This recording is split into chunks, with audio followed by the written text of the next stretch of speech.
Assalamualaikum warahmatullahi wabarakatuh.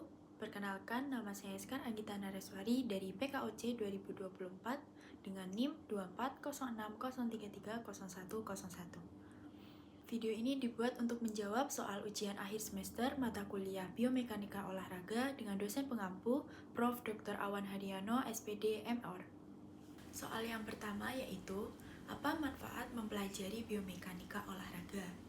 Biomekanika olahraga bermanfaat untuk memahami bagaimana tubuh bergerak berdasarkan prinsip-prinsip mekanika.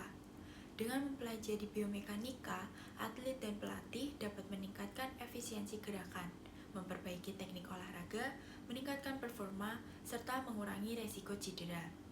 Selain itu, biomekanika membantu dalam merancang program latihan yang lebih efektif sesuai dengan karakteristik gerak suatu cabang olahraga. Soal yang kedua yaitu, apa saja yang mempengaruhi tingkat keseimbangan seseorang saat melakukan aktivitas? Tingkat keseimbangan seseorang dipengaruhi oleh beberapa faktor, yaitu yang pertama, luas bidang tubuh. Semakin luas bidang tubuh, semakin stabil posisi tubuh karena pusat gravitasi lebih mudah dipertahankan di dalam bidang tubuh. Yang kedua, posisi pusat gravitasi. Semakin rendah pusat gravitasi bumi, semakin baik keseimbangannya karena tubuh lebih sulit terguling. Dan yang ketiga, berat badan atau massa tubuh. Massa tubuh yang lebih besar cenderung memiliki kestabilan yang lebih tinggi karena membutuhkan gaya yang lebih besar untuk mengubah posisinya. Dan yang keempat, sistem sensorik, penglihatan, vestibular, dan proprioseptif. Ketiga sistem ini memberikan informasi terhadap posisi tubuh sehingga membantu menjaga keseimbangannya saat bergerak. Dan yang kelima, kekuatan dan koordinasi otot. Otot yang kuat dan koordinasi yang baik membantu tubuh melakukan penyesuaian postur secara cepat ketika terjadi gangguan keseimbangan. Soal ketiga, mengapa seseorang yang mengangkat alat berat harus mendekatkan badan ke arah pusat gaya berat? Seseorang yang mengangkat alat berat harus mendekatkan badan ke arah pusat gaya berat untuk mengurangi momen gaya atau torsi yang bekerja pada tulang belakang dan sendi.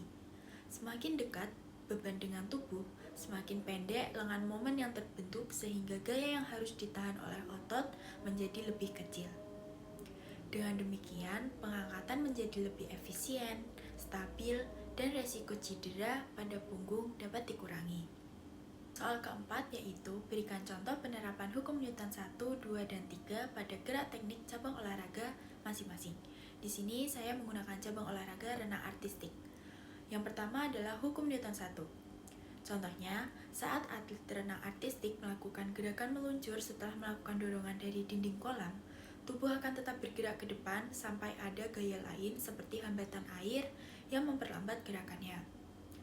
Lalu, hukum Newton 2, contohnya, ketika atlet melakukan gerakan equator atau kayuhan kaki untuk mengangkat tubuh lebih tinggi di atas permukaan air, semakin besar gaya yang dihasilkan oleh kaki, semakin besar percepatan tubuh ke atas sehingga posisi tubuh dapat terangkat lebih tinggi. Dan yang terakhir, hukum Newton 3. Contohnya, pada saat atlet mendorong air ke bawah dengan tangan atau kaki, air memberikan gaya reaksi yang sama besar tetapi berlawanan arah sehingga tubuh terdorong ke atas atau bergerak ke arah yang diinginkan. Prinsip ini sangat penting dalam gerakan lift, sculling, dan berbagai teknik propulsi dalam renang artistik.